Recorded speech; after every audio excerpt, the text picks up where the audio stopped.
You're nothing to her now. That's what Marcus said when I found them together in our apartment. The bedroom still smelled like her perfume and betrayal. I could hear them whispering behind the door I'd painted last spring. My hands shook around the spare key I'd used to surprise her. My heart cracked like ice under pressure.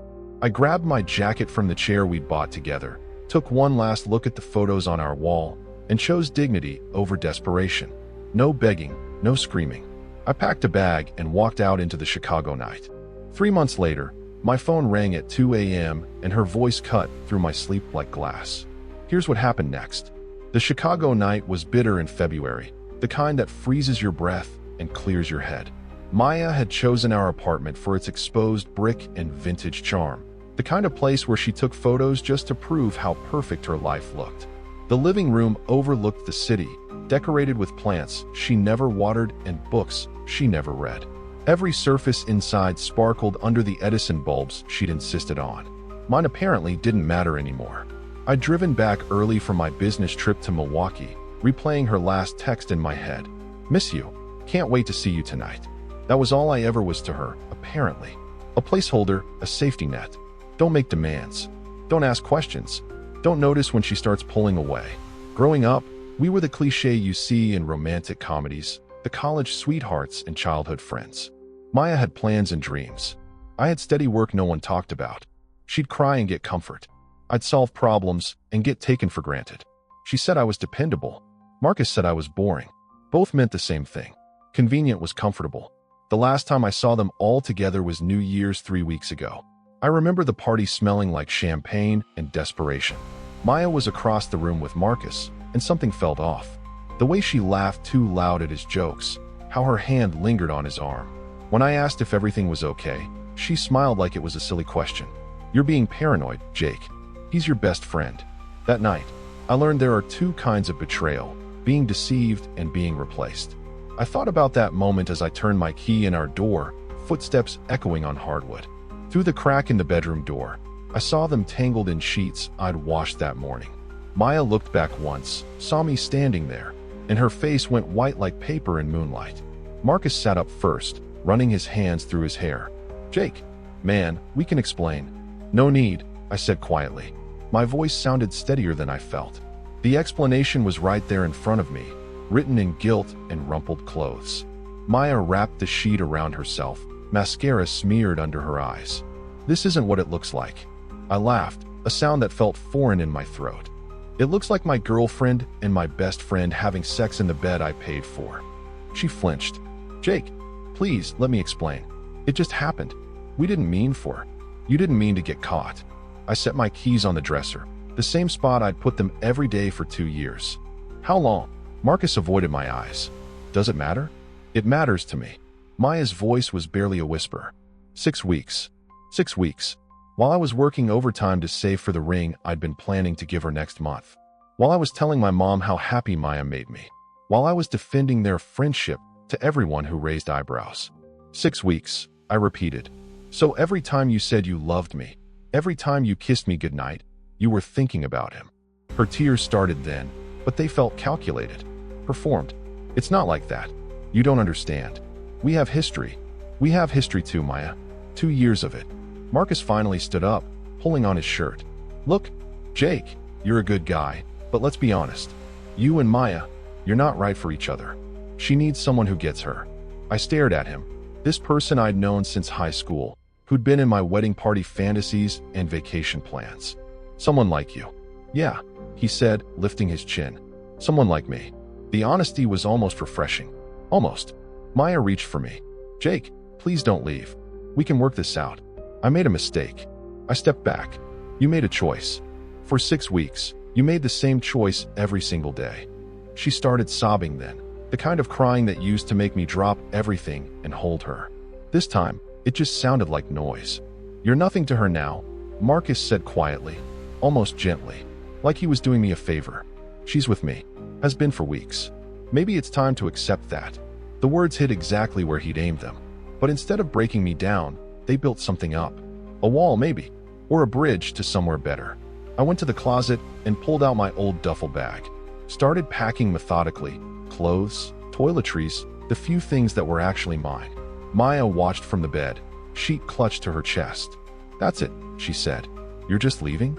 I zipped the bag closed. "What did you want me to do? Fight for someone who doesn't want to be fought for?" "I do want. You want security," I said. "You want someone to pay half the rent while you figure out what you really want. That's not the same thing." Marcus was getting dressed now, suddenly uncomfortable with the calm in my voice. "Jake, man, don't make this harder than it has to be." I looked at him, really looked. "We've been friends for 8 years. You think this is hard?" For a moment, something flickered across his face.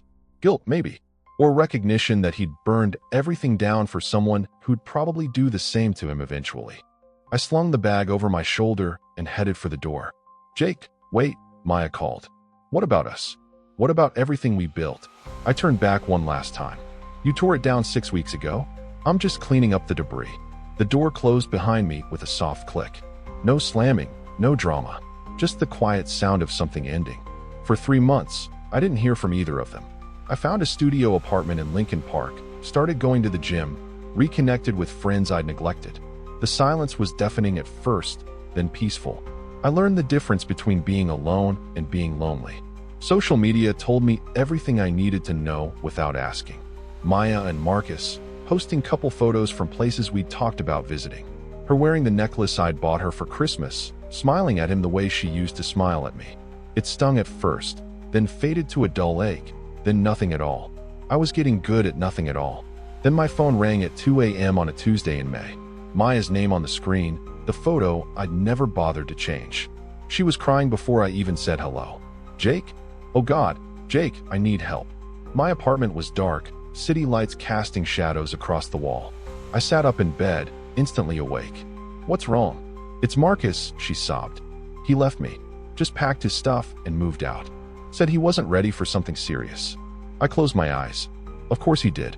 Maya, I know I don't have the right to call you. I know I messed up everything, but I don't have anyone else.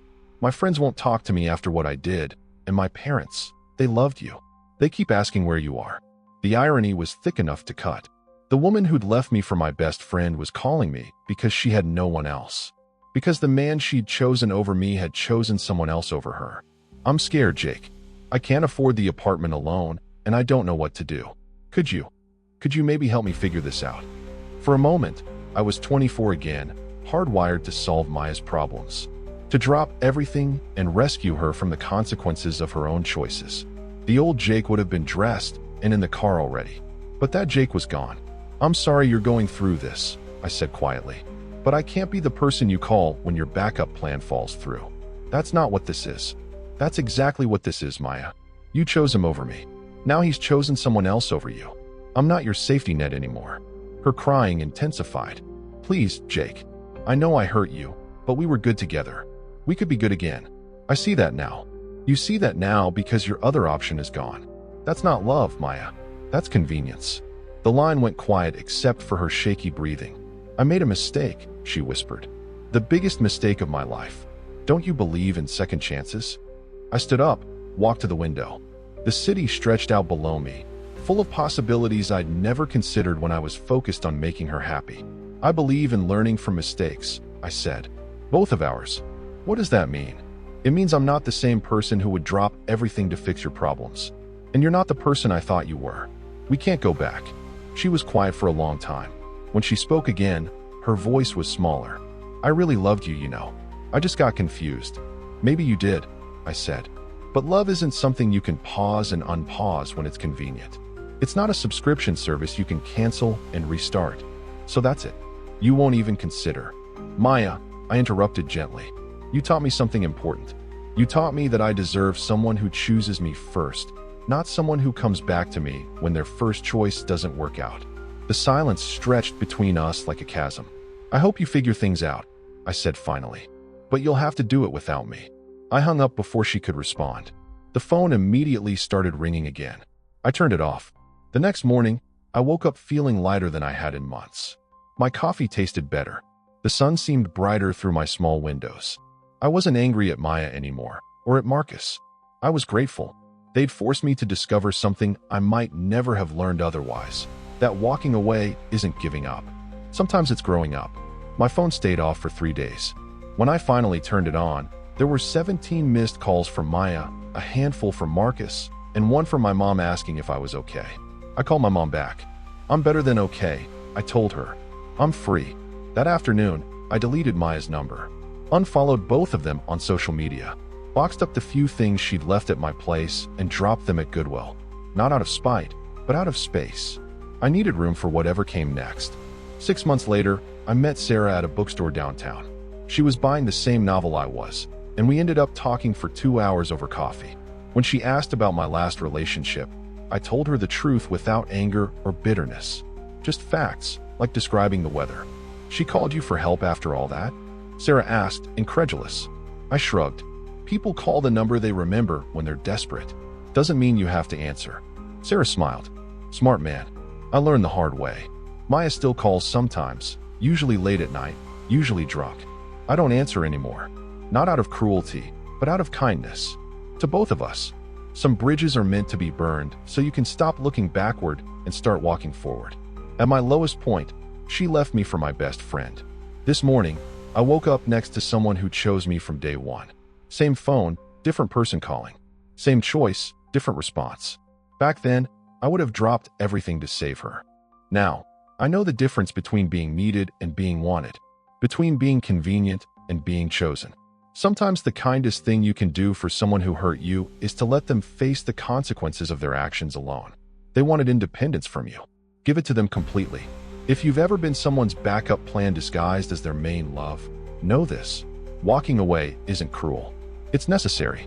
You deserve to be someone's first choice, not their last resort. Tell me, have you ever had to ignore a call from someone who only remembered your number when everyone else forgot theirs?